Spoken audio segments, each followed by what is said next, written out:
Hi everyone, it's Miss Smith. So today what we're going to be reading about is going westward on the Oregon Trail. And when I say westward, it means in the directions there's north, south, east, and west. It means we're going towards the west and we're traveling along something called the Oregon Trail. So let's get started. The wagon train was moving westward along the Oregon Trail. The families walked beside the road in large covered wagons pulled by oxen. Each family had only one wagon, but that wagon was able to hold almost everything the family owned. Each family packed food, things like flour, potatoes, and beans. They took clothes, blankets, soap, candles, furniture, pots and pans, china, and rifles.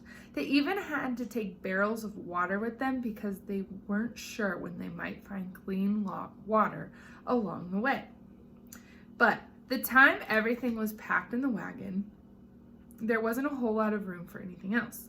In addition to the oxen that pulled the wagons, some family brought other animals such as horses, sheep, and cows.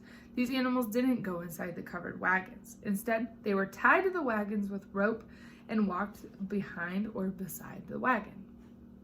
Many of these families headed to the Oregon Territory where they planned to settle and make new homes. Back in the East, it had been too expensive for settlers to be able to own their own land. They hoped traveling west they might find a place to build their homes. Others chose to go for the adventure of starting a new life.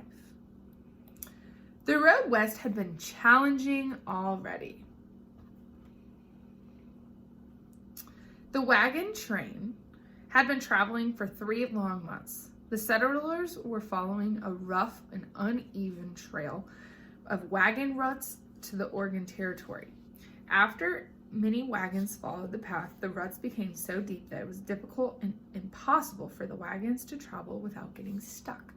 So they're going to Oregon, or they're traveling in Oregon, and what that is that's a state. So we live in Indiana, and they're in a different state, Oregon. It's one of the 50 states in the United States, and they're just traveling through it. As much of the Oregon Trail went through what was known as the Indian Territory, the travelers encountered the Native American tribes along the way. Sometimes the Native Americans were fearful that the settlers would decide to stop traveling and make farms right on their lands. On this particular day, the wagon train moved slowly in 100-degree heat. Thomas Lawrence, a settler in the wagon train's scout, rode quickly over to the leader of the wagon train, Captain Jeremiah Ward, to report to the trail ahead. There's water half a mile ahead, but it's not fit for drinking. Mr. Lawrence reported, "We ought to reach the Sweetwater River by noon, though. That water is safe." Captain Ward nodded his thanks. "Good work, Thomas." When the wagon reached Sweetwater River, everyone enjoyed a long, cool drink. Captain Ward ordered, "First, we'll take the wagons and the oxen across the river. Then we'll swim the extra horses over. The cattle will go last." To lighten their load for the crossing, families removed any heavy objects from their wagons. The settlers brought many of these items to have in their new homes to remind them of their homes back east. Now, many of those items they'd hoped to have had in their new homes were left behind. Fortunately, everyone crossed safely. Once everyone was across and settled, they refilled their water barrels and canteens. They would need fresh water for the next portion of their trip. Then they set camp up for the night. They made small campfires over which they cooked their food, beans, and bacon. Less than an hour after darkness fell, when most of the travelers were sleeping in their tents and wagons, the wind began to rise, whooshing across the plains. Thomas Lawrence, who was watching the cattle, could hear the rumbling off in the distance. Suddenly, a flash of lightning split the sky. The next instant, a blinding rain fell on the sleepless pioneers. Then, out of nowhere, the wind blew so hard the tents blew over. Those who had been in tents ran into their wagons, squeezing into any space they could find amid the furniture and supplies. Still, everyone was already soaking wet, and even trying the canvas flaps or tying the canvas flaps shut could not keep the rain from blowing in. So that's tying those little pieces. This is canvas. That's kind of like a type of material. Like my shirt is cotton, but this is canvas, this stuff. And this part is what they're trying to shut so they can be inside. And they said it's too hard. It's too windy.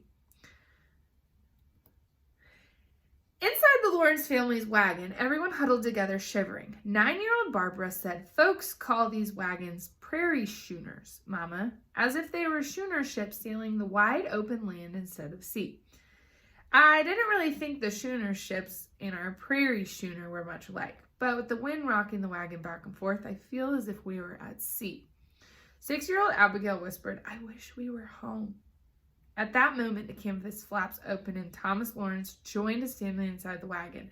Abigail said, "Papa, why aren't you with the cattle?" He explained, "The first lightning bolt spooked them so much that they ran off.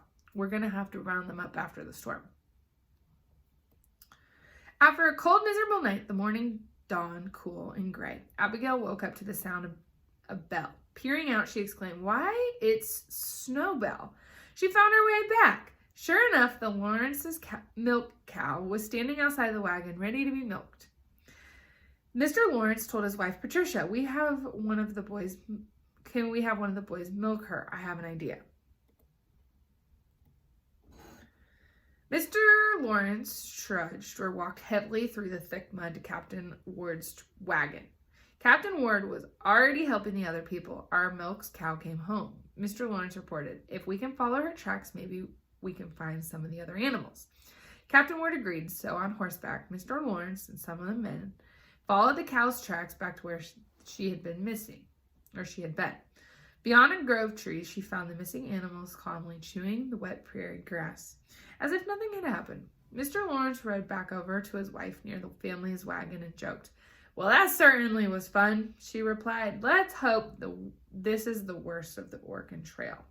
But 2 months later, the trail presented one last challenge to the pioneers. They crossed high mountains of the eastern part of the Oregon Territory on their way to the Green Valley beyond. That day, Captain Jeremiah Ward and Thomas Lawrence stood together and looked down a steep mountain ahead. The captain said, "We'll have to take this steep path down. There's no other way. If we turn back to take the southern trail, we lose too much time. Then we never make it out of the mountains before winter." Mr. Lawrence agreed. "It's the only way. It will be difficult. When I scouted ahead," he said, "I found the forest crowds in too closely for a wagon to travel on either side of the trail, so we must take it.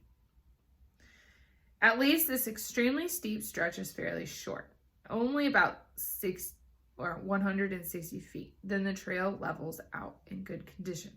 Once we make it to the hill, the trail will be easier. Tell everyone to unhitch the oxen from the front of the wagon and reconnect them to the back. We'll walk them on the paths on either side of the trail. The oxen will be able to hold the weight of the wagon so it doesn't slide." Half an hour later, the first wagon started down the steep trail. 6 oxen attached to the wagon by ropes strained to keep the wagon under control. After what seemed like a lifetime, there came a cry from the bottom incline, "We're down!" and everyone is in one piece. Everyone cheered. They ordered the men to rest on the wagons. By the end of the day, everyone had made it down to the bottom. That night, camping beside a flowing, clean stream, Captain Ward announced, "Tomorrow, we will be out of these mountains, and then we're almost home." 10 days later,